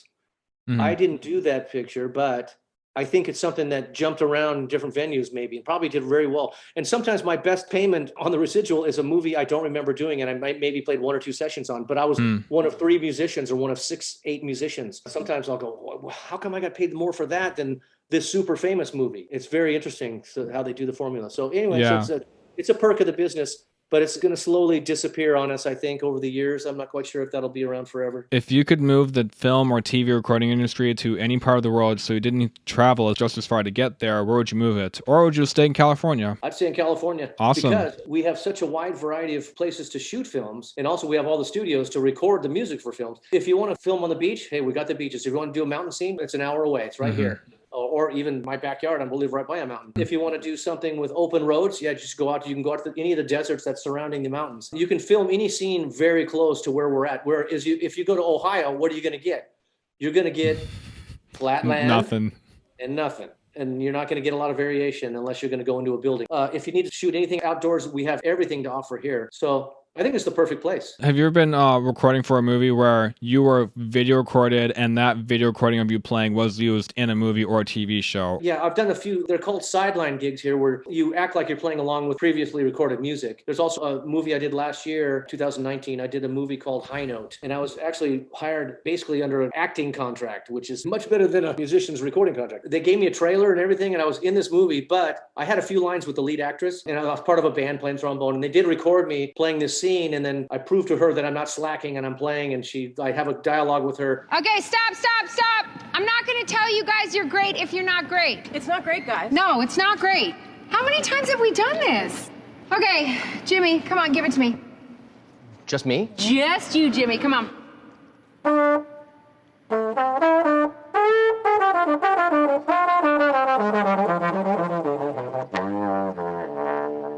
You were not doing that a second ago. That was great. Please do that again. You got it. Beautiful, Jimmy. I bowed down, Jimmy. All right, let's do that section again, you guys. But that scene was cut from the movie. So they showed me for like 2 seconds reacting to something she said, but I never got any of my lines. And the drummer had a bunch of lines that were all cut. That was the only other thing I've done actually live where I played live on a movie. How'd you feel that you might have been on a big motion picture? I was kind of hoping they would show my scene because then, at least I get a reaction from the musicians like, hey, there's Andy. He's playing that. He made it to a movie and he's actually in the movie or whatever, because you look at a lot of the old movies. My wife, she likes to watch these old movies, and I enjoy watching them too because I see Gene Krupa, and he's got a bunch of speaking lines, and he's playing the drums with his big band in the movie, and they show all the musicians a lot. And so the musicians are part of the movie, and they have lines. And it's awesome. I just love that. Glenn Miller, Dorsey Brothers, they did the movie on their own lives. And it's just really fun to see that happen. But I had my sliver of an opportunity and it went away with it on the cutting room floor. Let's talk about the coronavirus. What was the first recording gig you had that was affected by the coronavirus pandemic? Was there a plan B for production or was everything just scrapped? Yeah, it's been a whole different world. When March hit, I had a bunch of gigs booked, recording and otherwise. I had some guest solo appearances at colleges and high schools. And I had a lot of recording booked already in my schedule. And so I noticed that one by one, they were just disappearing. I would get an email from the service saying, please postpone these dates. We're going to move them to next month. Please cancel these dates. We'll call you when we reschedule. And then sure enough, everything disappeared in my book. Everything got canceled. They would email back and just say, okay, don't keep this on hold. This is gone. We might do it at a later date, but we'll let you know. So everything became that. And then all of a sudden, a month or two went by. And they said, oh, we'd like to record this, but to record this at your home studio. And luckily, I had just made a home recording studio last year. It was done in about September of 2019. And I have this whole beautiful room here. You see my drum set back here. I got my keyboard back there. I got my microphone over here. I got my Pro Tools on my computer speakers here. I got the big video screen here. Got my musical keyboard down here in the lower drawer. So I have this all set up. I've got surround sound in here. And luckily, a few things came in like, okay, we want to still do this animated Mickey Mouse shorts show. That's the first thing that came in that was kind of steady. So I was able to record all the music here. But it became a problem early on because musicians weren't playing with each other. We're just getting our files with the files they send us and then send our parts back. Well, if I'm playing first trombone and the second trombone player isn't listening to my tracks, then it's going to sound like this, like he's got his interpretation and I got my interpretation. So then they say, okay, you guys got to communicate better. Okay, Andy, you send your parts to him and then he records. So Alan, don't play your parts yet. Wait till Andy sends his parts to you. So that's what we started doing and it got better. We got much better at it pretty quickly. So I've done a few dozen recording sessions here at home, which has been nice to have that available to me. But it's changed it. I work basically about 1/5 of what I used to since the pandemic started. It's about 1 gig for every 5 I used to do. So obviously my income's gone down, but I feel sorry for the musicians that are younger that are trying to make it. Oh, yeah. For them, it's the end of the world. I mean, a lot of them for it's the end of the world. I got to get this job at Walmart just so I can pay the bills. I can't practice as much. I'm sure you've heard all sorts of stories from friends. I wish I'd heard more because I just know the guys my age and in my working circle, and I don't know a lot of the younger players well enough for them to tell me, hey, Andy, I'm really struggling. I don't hear their personal stories, and I wish I did know more of them because I've heard of a few players moving out of town, just giving up, move back in with mom in the Midwest, whatever. That's Do you teach? Awful. Do you teach anyone or do you just kind of record and do your own thing? I do. I've been teaching for a number of years. I'm the jazz trombone instructor at USC, so I have students there. You have a lot of students probably there, or which campus is it? On the main campus at USC, just south of downtown Los Angeles. But I don't have the trombone studio. That's a classical guy named Terry Cravens. I'm just the jazz trombone instructor. I've had as many as 6 or 7 students, which is too much for me, and I've had as few as 2 students, which is just about right. This last semester, I had 3 students, which that was great with the pandemic because I could teach on Zoom, and that worked out really good. And Nice. Have any of your students gone on to be people like you recording for big films, or not yet, or not really? over the years, yeah. I mean, I used to teach at the Henry Mancini Institute when it was here in Los Angeles, and that was just a summer program. That was 4 weeks. Those players, they had to win the auditions to get to the program, and then I would teach the trombone students, and a lot of them went on to success. You know, this guy named Jeremy Levy, who was a really good trombone player, but now he's basically a composer for motion pictures. So he's an orchestrator and a composer. That's really And, cool. yeah, he's great. He's got this new big band record out that's up for a Grammy, and I'm real proud of him. Nick Daly was another player, real prominent. There was a number, probably a couple dozen players in that program that went on to some success, and a lot of them moved back east to New York, and they were just out here for the summer. And yeah, that was pretty cool to teach students at the high level. So now that you're kind of working off of one fifth of the income you normally get, have you tried other means of trying to make ends meet? Or I didn't need to do anything, my bank account's flush, I'm good to go.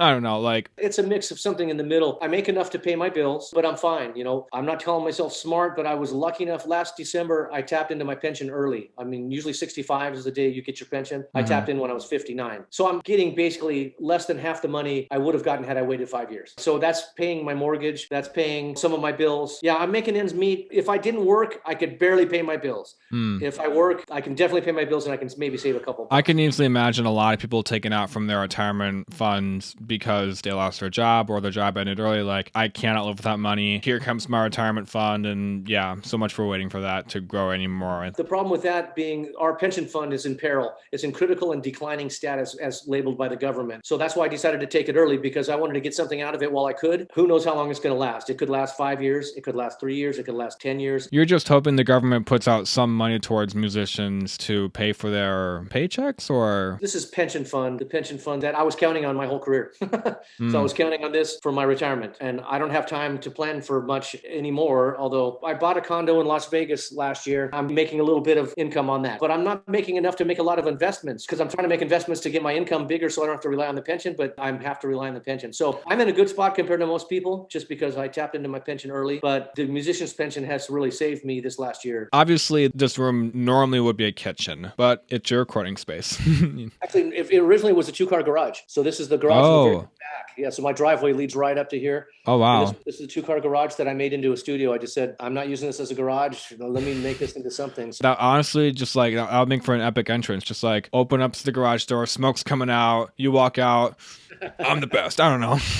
Something like that. Obviously, we know Soul premiered on Disney Plus on December 25th. When is it then this happened? One day you wake up, you drink your coffee, you take a nice glance out the window, you do your warm-up routine on the trombone, and then you check your emails. What was your reaction when you saw how involved the trombone was going to be in the next Pixar film? you know, I didn't find out until the movie came out and I started getting messages on Facebook. That's when I found out. What? I'm serious. So they don't send you the script like, oh, this is what's going on. You're going to meet this movie. There's going to be this girl. It's going to be emotional. It's going to be great or something like that. No, it's very odd how it all is coincidentally a big deal. Wow. In our trombone world. I can say the same thing about Monsters, Inc. too. When I went and did that session, it was just a quick little 3-hour session at a medium-sized studio. Tom Scott was a brilliant soprano sax player. We had all the heavy rhythm section guys were there. Vinny Colaiuta and all these great rhythm section players were there. And it was just Tom Scott and I in the winds. And so, oh, here's a little melody. You know, Randy Newman hands out kind of a lead sheet. Like, I want the trombone melody here. I want this here. And Randy Newman is great to work for. He's hilarious. He's a really funny cat, and he is brilliant. So it was a real quick little 3-hour session. Oh yeah, play a little improv on this thing. Tom Scott, you play here. And so they're just trying to mix, like, figure out what they wanted here and there and here and there. And then we went home. And then all of a sudden it's like, wow, it's Monsters, Inc. I didn't know I was in this big motion picture. This is great. Well, Soul was kind of the same thing. We went to a studio called Sunset Sound. It's on Sunset in Hollywood, named accordingly. When was this? I'm curious. That's, you know, I wanted to look that up because I'm thinking it was more than a year ago. Because when the trailer came out, they had to have done everything. And did you see the trailer? I mean, did you bother to watch a trailer for the movie you recorded with? And you're like, you didn't see the trailer at all? No, I'll tell you what. All they did, I got about to November of 2019 here. Could have been before this. Takes a while to make a movie. Especially these Pixar animated ones. It takes a long time. They spend years on these things. Wow. So I can't find the date right now at this moment, but my calendar only goes back to November 5th of 2019. I don't know why that is. General guess is about more than a year ago. So here's how the session went. We showed up. It was kind of like a small big band. There was 2 or 3 trombones, 3 or 4 trumpets, 4 or 5 saxophones. They said, okay, we want to just have you guys play When You Wish Upon a Star, play really bad. So did you see the movie? I did see the movie, yes. The very first thing you hear is When You Wish Upon a Star. And it's like,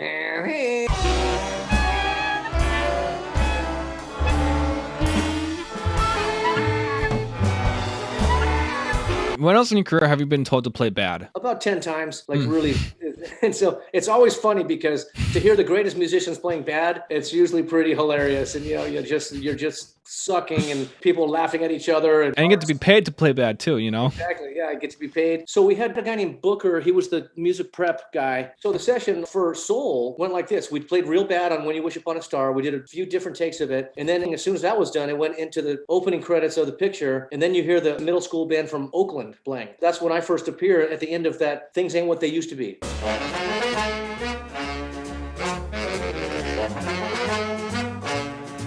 Played like their middle school band, actual recording of the middle school band. 1, 2, 3, 4, stay on the beat. 2, 3, 4. But they wanted me to be the trombone soloist because they didn't get what they wanted, obviously, out of a junior high school player. They needed something just sonically better. They just needed something different than what they had. Yeah. Right? So I stayed after the session when we did the bad playing. So they had, okay, Andy, we want you to stay. And so then that's the first thing I recorded was that solo.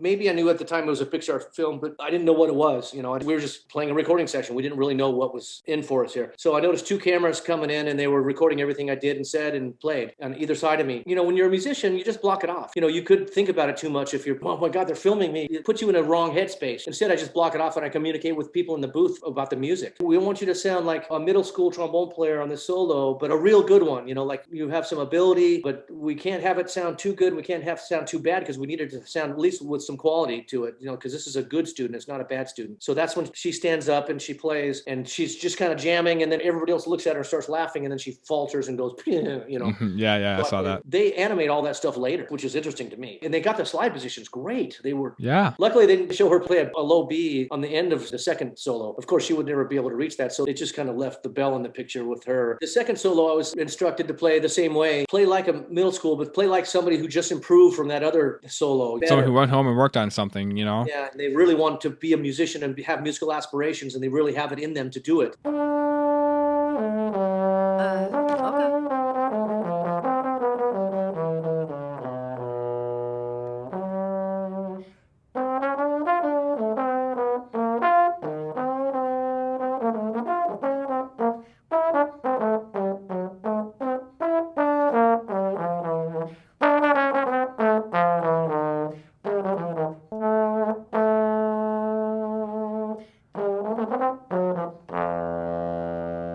Kind of harkened me back to my middle school days. And when I was in middle school, I was improving at a fast rate. And so I was becoming pretty darn good because I was surrounded by good players. So that's basically why I became good. Nice. And my dad, it was a real quick session. And to tell you the truth, Jack, I forgot that I had done this session. And Alex Isles texted me and goes, hey man, did you play in a movie called Soul? Did you do the trombone solos? And I'm going, I don't think so. Why? It's for this guy, John Batiste. He was the leader. And I'm going, Alex, I don't remember. And he goes, okay, let me check. And I said, I know John Batiste uses these other 2 trombone players too. And so he checked with them and they said, no, I didn't do it. And then he texted me back and goes, Andy, listen to this. He had gotten the 2 solos and put them on a YouTube thing, whatever, and said, listen to this. And I said, as soon as I heard it, I go, oh yeah, that's me. Okay. But I said, Alex, but I don't remember where it was recorded. I remember doing this, but I don't remember where. And I can't picture it in my mind. He goes, Sunset Sound. And I go, now I remember. That's what it was. Okay. With the cameras on me. I honestly had forgotten because you don't know what you're doing sometimes when you're recording a project. You just know that you want to do your best and it's another gig and you leave and move on to the next, go on to the next gig. And so with that being said, finally I jogged my memory and I remembered that I did do that. And all of a sudden it just blew up on Facebook. It just blew up on social media. What puzzles me is that they make you do something and what they don't tell you is what it's for. I find it weird that they make you do something and they don't tell you at all what it's for. Like, I find that kind of cryptic a little bit. Would you have liked to know what you were doing this for beforehand? It's interesting to know what you're recording for. And a lot of times the leader of a session or the composer, it happens a lot. They'll come out and talk to the orchestra before the session and say, hey, I'm so glad you're here. This is what we're doing today. I really appreciate everybody in this room, you know, da, da, da, da, da, da, da, da. But sometimes the composer's a shy person, or they don't want to stand in front of a whole room of people and speak, which I understand can be difficult. You know, it took me a while to have any comfort doing it. I was always very uncomfortable talking to a group of people until I started doing clinics at colleges. And then I realized, hey, I can do this if I just slow my talking down, because I tend to talk way too fast. And so if I slow down, process my thoughts, deliver it in a slower manner like I'm doing now, then I'm more effective. But I can't really tell you the truth. I remember them telling me what they were looking for. I can't remember if this is going to be a girl trombone player named Connie. I can't remember if they told me anything like that, or if they told me this is a Pixar film and you're going to be a featured instrumentalist in this film, you're going to be animated as a little girl, blah, blah, blah, blah, blah. I can't remember if they told me that, or if they didn't know the movie was going to be a success. A lot of times they don't know what they have, but they're making this up as they go, and they say, okay, well, here's our character, make a trombone player part of the character, blah, blah, blah, blah, blah. And then it might be a failure and they throw the picture out from production. You know, it could be anything like that where they don't want to tell you much, you know. But it's always fun to hear what you're doing. It really is. It's fun to hear, oh, this could be really cool, you know, this could be something. I always appreciate it. Since we both know that traditionally speaking, the trombone is normally played by men, what was your reaction when you found out the character playing the trombone in the movie was a girl? Yeah, that's cool. I mean, that's a cool question, because I wasn't surprised or shocked or anything that it was a girl. I was happy. It was like, oh, this is a really cool thing that they're doing. Inspirational. They're inspirational for a lot of different people, for men and women, especially women that want to play and think that they can do this and see obstacles in front of them, stopping them from doing it. And there shouldn't be any obstacles, because I know a lot of great women trombone players, fantastic, that could easily fill the roles that are done by men. And I work with women trombone players. Lori Stuntz is one. She's a classical bass trombone player that does some recording in Los Angeles and does orchestra gigs. And there's a friend of mine named Julianne Grahl, who's from Germany. She moved to Los Angeles about 10 years ago, and she's quite busy. She does great work, mostly as a bass trombonist, and she also plays tenor and she plays tuba. She's a versatile musician. She's fantastic. Amy Bowers is another trombone player I can think of, who's a classical trombone player and does a lot of teaching here. And there's dozens more that I can't think of right now that are very good trombone players. And they were inspired by somebody along the way. I know that. If my playing became an inspiration, I've had a lot of great messages on Facebook about, hey, you inspired me. I hope my daughter grows. She was inspired when she saw the scene and blah, blah, blah, blah, blah. And your response is, I had no idea what this was for, so thank you. Yeah, I always say, thank you. I'm glad that I can in some way, shape, and form be an inspiration, you know, in some way that I didn't know that I was going to be an inspiration, but that this turned out great. And the Pixar people are the people that are showing that this can be done. And that's just super awesome. That's just, I can't say enough about that. I'm really touched by the messages I've been getting. They've all been really, really positive, and how inspirational this is going to be for some teacher students or some person's daughter or some person that just started the trombone. I had one message from, I think it was a young girl trombonist, and she said, I was going to quit trombone, but now this inspired me to keep on playing, and I really want to play it because I love playing the trombone. And I have moments like that first scene when she falters and gets embarrassed, that made me stop playing. But now I know that I can recover from this, and I'm encouraged by the scenes that I can play, that I can do this, and I really want to do it. So when you get a message like that, that makes it all worthwhile. This is like, yeah. A small moment in my life becomes a big moment in somebody else's life, which is just super, super moving. That's great. That must really be something. I think that's huge that this really happened for a lot of people. Really, I think that's really great. So looking back, you've seen the movie or just skipped to the trombone parts, who knows? What would you say your reaction is to these front and center depictions of the trombone in a major animated film? Did Pixar do well, or could they have done better? I think they could not have done better. They were fantastic. Just highlighting a student trombonist, for one, is epic. And having those scenes be so realistic. I mean, as far as the trombone slide positions were done perfectly. The matching of the sonic trombone to the animated trombone are flawless. I think the animators have to be, they're just top notch. I was blown away with all the other musicians as well. The saxophonist, when she's noodling, they show her fingers noodling. That was done great. And the piano player, all the chords he's playing, beautiful. Drummer, bass player, all the musicians were animated perfectly, I thought. Because you see some other movies where the actor doesn't want to learn his instrument. Ethan Hawke, I think, did Chet Baker. It's embarrassing. It's embarrassing. He didn't do any studying on the trumpet. He basically gave a half-hearted effort looking like a trumpet player. Whereas the guy in La La Land who played the piano was great, because he took lessons for, I think, 3 months every day. He took a lesson with a piano instructor here in Los Angeles, a friend of mine's wife, and he did great. I mean, really difficult stuff. He was pretty much looking authentically like he was playing it. The actor that did a really good job of emulating a trumpet player was the one on the new Viola Davis movie. You know what I'm talking about? He's the actor that did Jackie Robinson. He's the actor that did Black Panther. Chadwick Boseman. Yes. Yeah, he did Yes. he did a great job. A friend of mine, Chuck Finley, helped him look authentically like a trumpet player. Now, there's an actor that took the job seriously and did it great. That's why these animators at Pixar did even better. I mean, they were just Wow. awesome in the way they emulated the movements of the slide and the trombone player. She had the puffy cheeks and stuff. It was hilarious. Couldn't have been done better. They were awesome. Awesome. So now you've seen Soul. How do you see this movie and other recent films featuring musicians more often influencing and affecting viewers around the world? Any exposure of musicians to the rest of the world, people playing quality music. And I think this movie is the best example of that. They got this really great piano player and this great rhythm section, wonderful alto sax player. They're just fantastic and playing this super, super high level jazz music in a great way. Just to have that exposure to that music to the regular folks because they're watching a Pixar film. They just want to watch a good movie. That is awesome. I also have to put La La Land up for it. I've heard some critical comments about some of the music choices and stuff like that, but La La Land just put a whole exposure. What other movie are you going to see? They're playing Thelonious Monk on the car radio. It just adds exposure to our world and adds appreciation that somebody else that might not want to get into this music that can't understand it because it's very complex. It makes them want to get into the music. I think this movie Soul is going to expose way more people to jazz than maybe any other movie that I've seen. I don't know if you're allowed to share this, but what films in the future do you know you're going to be a part of? Oh, you know what? I don't know. I know nothing. Right now, my schedule, I have one gig in the middle of January, and it's not a movie. It's a theme park recording for Disney, I believe. Or they said it was going to be a theme park, but they're actually going to use it for a movie and trick you into... Yeah, I honestly don't know. A lot of times I don't know what I'm doing next week until I could have an empty schedule the following week, and then I can get emails saying, oh, can you do a 2-day recording session on Tuesday and Wednesday? And somebody else can email and say, I need you Monday and Thursday. Well, it could be like that. That's kind of how the freelance world works. And in the pandemic times, obviously it's a little different. It's going to be less showing up at studios for the time being. But yeah, I don't know of anything. So basically add a fourth thing to your show up on time, be prepared and all that. Check your emails.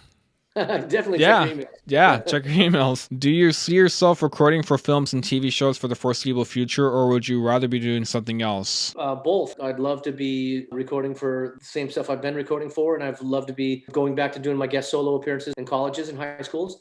And I want to keep my career going. I'm also learning as we go. I'd like to learn how to play a little bit of piano. I'm awful, but I'd like to learn some more piano playing, and I'm taking arranging lessons from Francisco Torres, and he's helping me out learn some more tricks of the trade about arranging so I can get more avenues of the music business under my belt, so. Nice. Is the alto trombone ever used in recording sessions? In my experience, it has not, but I know it probably has. I know somebody has had to do that. I've never seen it in person, but it probably has happened, yes. Okay. What about contrabass trombones? Have you seen those in... Those are very common, becoming more common all the time. At some point in the last 20 years or maybe longer, Phil Teal and Bill Reichenbach were exposing composers to the contrabass trombone because there was something that was lower and louder than they could play on the bass trombone. And so they had to break out the big gun. And so they said, well, I got a contrabass and can I play that? And so more composers were asking about it, like, hey, how can we get this ferocious low sound? And also the chimbasso for the tuba player, so it's an edgier sound than the tuba. Definitely. You don't have a contrabass, do you? I don't. I had one and I played it and I thought to myself, same reaction I got when I tried to play the tuba.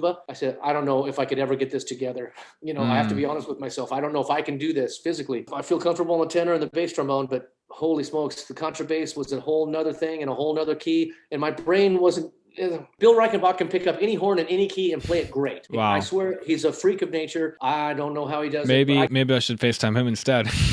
Yeah, you should. He's awesome. He's a wealth of information. He can play anything, but I can't. I can play B-flat instruments. I can do B-flat valves, maybe C valves. But if I get into E-flat horns and F horns and G horns, forget it. I mean, my brain just shuts off. I hear the concert pitch and I have to put down that fingering. So same with the contrabass trombone. It's just, if it's an F, I mean, it's kind of similar to a tenor trombone, B-flat, whatever. But anyway, it's hard for me. In the mouthpiece for a contra, I couldn't get a good sound on it. At least the contra I had, but I had a really lousy contra. So I sold it as quick as I could. It's funny for me because like the first time I saw Contra, I didn't even know they existed. So when a teacher I used to have showed me one, I was like, what is this thing? It was the craziest thing ever. Last question. What do you like to do when you're not playing the trombone? Obviously I have a family. Yeah, well, my kids are grown up and they're out of college. And normally if it wasn't the pandemic, I would be a lot more active. I like to run. I have a couple of other trombone players I run with. Julianne Grawl, who I mentioned, she jogs with me. And Phil Menchaca is another young trombone player. They're both way younger than me, but they'll put up with slowing their pace for me. So that's good.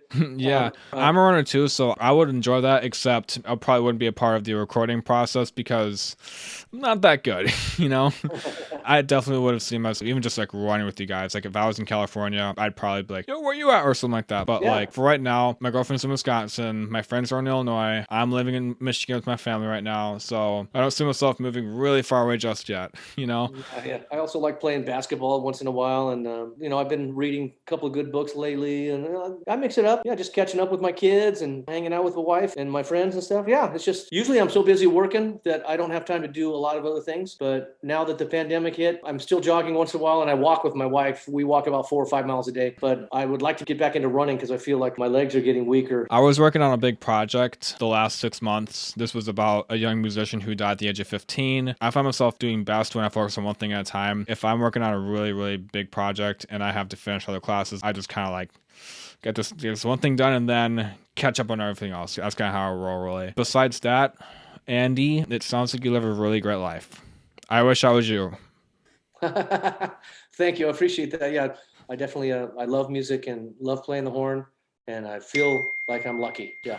Are there any last words you want to share with my audience? Kind of like words of advice, or like if anyone wants to be the next person that records movies and films? Well, obviously with the trombone, nothing happens overnight. You got to just slowly get better at your craft. And the better you get at your craft, the more fun it is. And the more fun it is, the better time you have.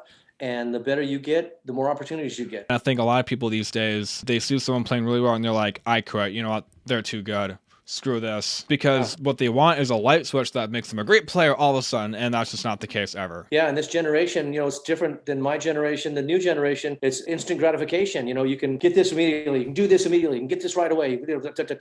Well, when I was studying music, we didn't have cell phones. We didn't have pagers. If you wanted to get a hold of me, you had to call my home phone and leave a message on my voicemail. That everyone in the house heard or something like that. And the answer machine. Yeah, you had to press the answer machine. That's the only way you can get a hold of me. You couldn't find people immediately. And so the instant gratification with this new generation, it's impatient. There's impatience with being able to learn a brass instrument in a meticulous way. It's really a difficult thing to improve on a trombone, especially when you reach a certain level. You really have to work at improving all the time still. Mm-hmm. It's more difficult. It is. It takes a lot of patience and a lot of perseverance and discipline. Even at this day and age, do you still find yourself learning new things about playing the trombone? Like, do you still find yourself getting better? I was a cross-country runner in high school, and one thing I know is that when you're really fast, it's hard to really improve from there because you're reaching the limits of the human capabilities. People who run a 14:43 as a sophomore in the state meet in high school can only improve like 20, maybe 30 seconds if they try really hard. Do you find yourself actually still getting better these days, or is it just kind of like, I'm good enough, don't need to practice, send me your email, send me a job, give me your money? It's a good question because I feel a lot of my practicing is maintenance practicing. I have to maintain what I have,